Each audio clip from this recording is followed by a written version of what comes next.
Hi everyone! Bago tayo matulog, magbibideo muna ako. So, ayan. Grabe na yung pimples ko, guys. So, yun.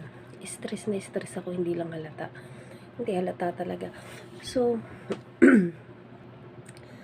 siguro loaded na naman tong aking yung aking phone kaya nagkakat-kat na naman yung ko.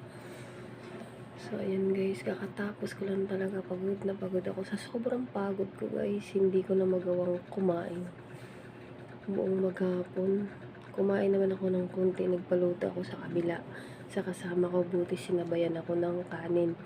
Kasi guys, yung rice cooker ko, hindi na siya okay. So, nagpasabay ako ng kanin.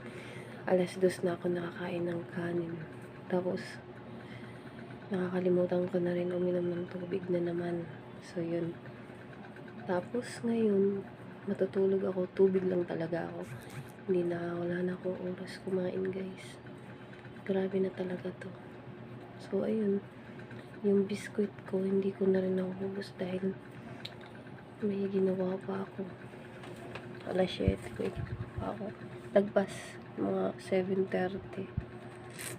Tapos ngayon, kakatapos ko lang din gawa. Tapos yun, pagod na pagod ang lola. So, nag-video na naman ako guys kasi hindi na ako nakaka-upload talaga. Yun ang dahilan. Sobrang busy ko. Sobrang dami kong ginagawa. Kaya minsan, masasabi mo talaga, it's so unfair. Ka-unfair talaga ng panahon. Yeah. So, malinaw siguro ngayon ang video ko. Kaya parang okay. So, ayan. Nasunog kasi ako sa probinsya pero ngayon bumalik-balik na naman. So, ayan.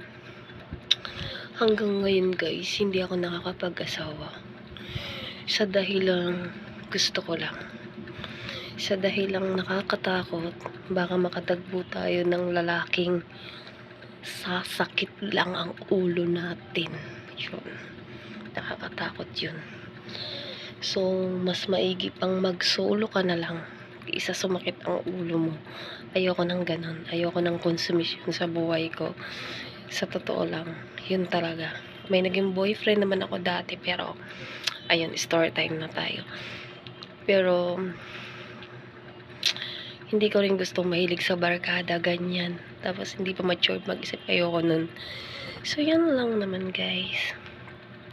Huwag na natin pakabain, baka chismis na to. So, thank you everyone. Bye. Good night.